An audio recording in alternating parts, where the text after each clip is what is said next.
Hey everybody, so what we have here is a Smith & Wesson 442 with the airweight frame.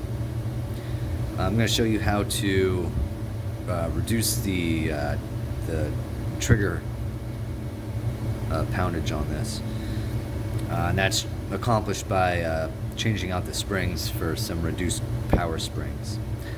So before we really get into anything, we're going to go ahead and make sure that the weapon is safe to work on. As you can see, the cylinder is clear and also the chamber, so this is safe to work on. So I'm going to grab a couple of tools that you're going to need, and we'll start getting into replacing the springs to lower your trigger poundage. Okay, so it's always good to have, an armorer's block. You'll need needle nose pliers, Allen key set, a couple of punches, and you're going to want some proper screwdrivers. These are gunsmithing screwdrivers. The heads are not tapered. They're solid through and through, so with regular screwdrivers they'll be thin and then they'll taper up to thicker. These are just straight across, and they fit the screws better. Alright, so anyway, we made sure that our weapon was safe to work on. We're going to go ahead and take off the hand grips. I did the springs in these already, or in this, but I'm just going to show you.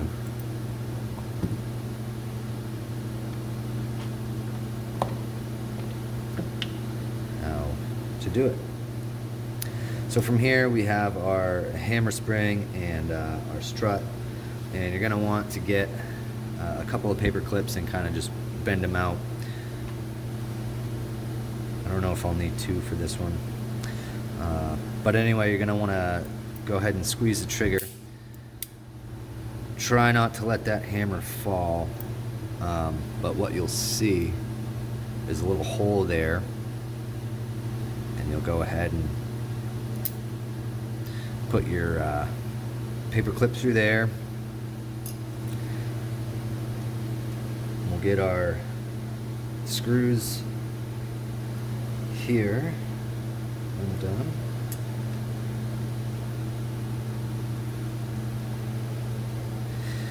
We also have a Taurus Tracker 44 that we're going to be doing this on as well.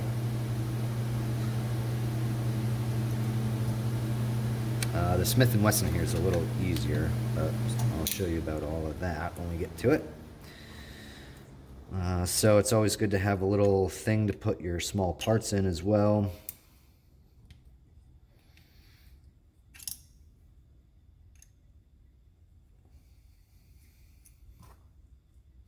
As you can see, this screw is a lot different than the two that hold that plate on. So we'll go ahead and pop that plate. You got your hammer spring and strut, all good. Take your plate off. That front screw I took out holds in your cylinder, and that pops right out like so. So now we have our innards here of our Smith & Wesson, and next step will be to get our hammer out. So you're going to have to manipulate your cylinder release here to be able to squeeze your trigger. So you can do that obviously with that hand. You'll squeeze your trigger, and this makes it so the hammer comes out a lot easier. And then you can go ahead and let your trigger go forward. So now that your hammer is out, we can take our block and our trigger return spring out. This can be a little tricky.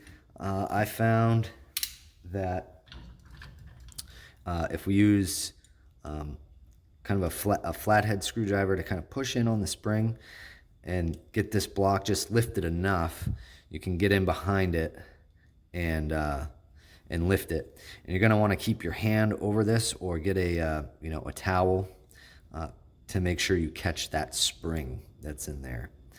So we'll go ahead and I'll kind of show you how to do that. And you don't need a whole lot to get that up. So now what I do is I just keep my hand over it, go like that, and that comes right out. Like I said, I replaced the springs in this already, but that would be that. This is your reduced power spring. This also has your reduced power spring on it. And now we got to do the firing pin and the firing pin spring. Those have also already been done. So up here, you can see that you have your firing pin and then your retaining pin for your firing pin. What you're going to want to do is you're going to want to alleviate the tension there on the firing pin with either a flathead screwdriver like this. If you got small enough fingers, you can do it. But then this firing pin, retaining pin should come right out. Okay, and then you're just going to want to keep, you know, something there a little bit so that firing pin doesn't fly out. Typically, you can just kind of tap out your firing pin and your spring comes out with it. Okay. And like I said, this is already the reduced power ones, so we're just going to go ahead and install that in reverse order. So you got your spring first.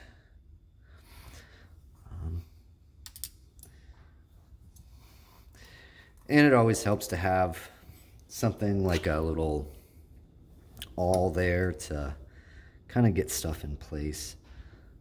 Now, when you put this back in, you're going to want to make sure that this notch, one of these notches, is facing down so that the retaining pin will catch and hold that firing pin. So that's why I like having something like that there.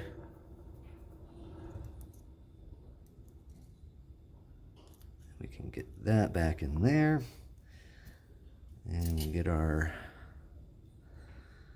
pin started. And we'll push down on the firing pin simultaneously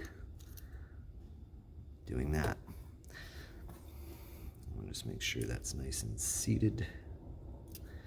Okay, we're good to go.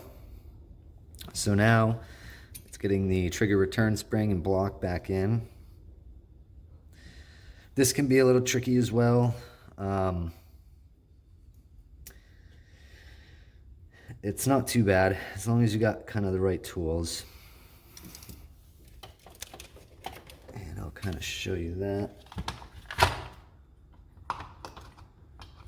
The Smith & Wessons, I'll typically use an eighth of an inch punch.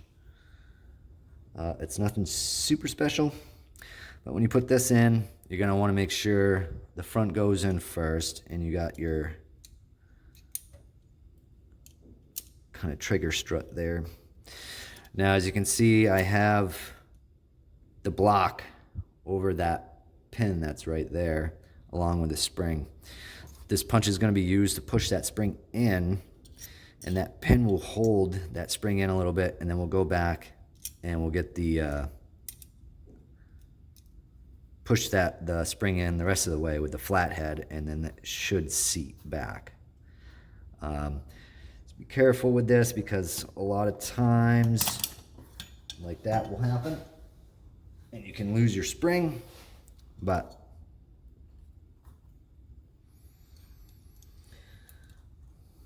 do this again, and you'll just want to kind of keep your your hand over that. So we got it kind of seated here, as you can see.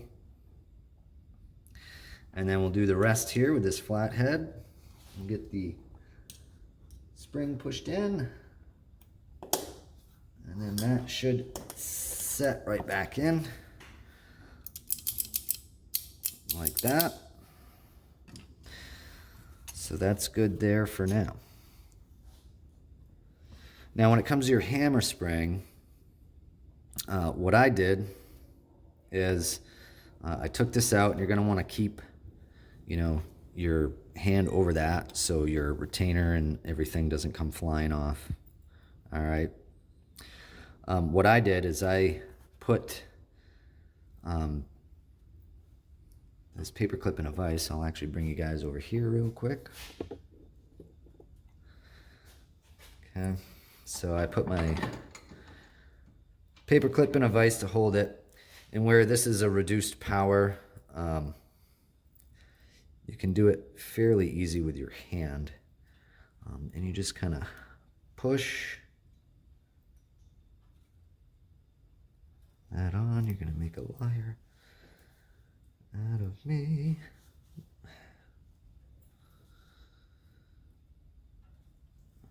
Come on now.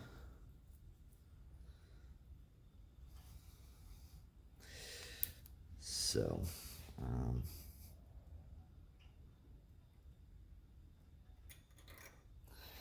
sure there's an easier way. But anyway, that's how I do it, and that's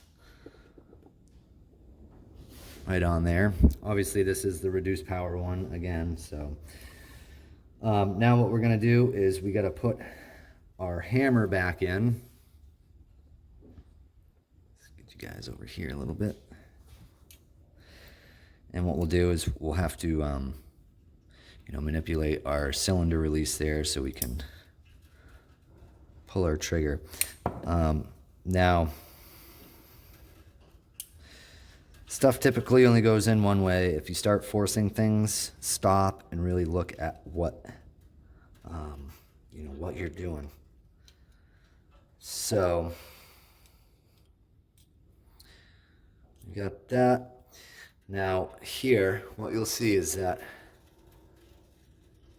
your sears and stuff will catch. Those only go in one way. So, all the while, you're going to want to keep your trigger pulled all the way back when you get your hammer back in there, just because it's a lot easier and you won't be fighting with stuff. So now we'll go ahead and we'll get our hammer spring and strap. We'll kind of pull this out here a little bit.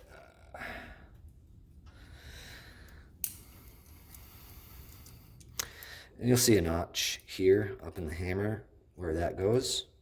It's right in there, and that's going to seat right in there. So we'll put this in like that and manipulate your cylinder release on the other side. And this should all kind of fit in here. So once you got pressure on there, you should be able to take that out. Come on now. There. Then you can pull your paper clip out, and yeah, we'll just kind of do a little functions thing there before we put everything back together. That all seems great and good.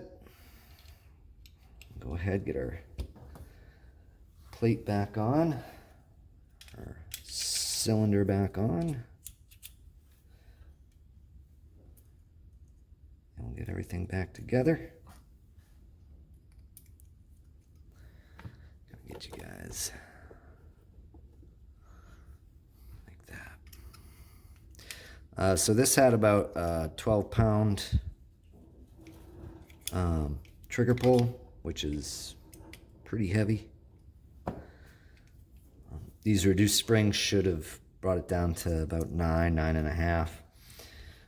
My trigger pull gauge that I have doesn't go that high, so we'll obviously have to get a new trigger pull gauge that can go up that high.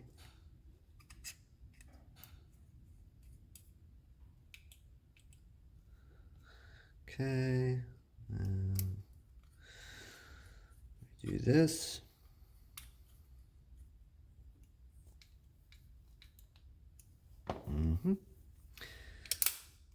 Close that up. And all that's left is getting on your hand grips. So there you have it. It's pretty straightforward. We're going to go ahead and we're going to do a Taurus Tracker 44. I've already replaced the springs in that one, but it's fairly similar. It's just got a couple more parts that you got to look out for, like a transfer bar and the trigger return spring assembly is a bit different. So now we're going to check, make sure that's clear, do a functions check. Yep, good to go, and a much lighter trigger. So that is for a Smith & Wesson 442.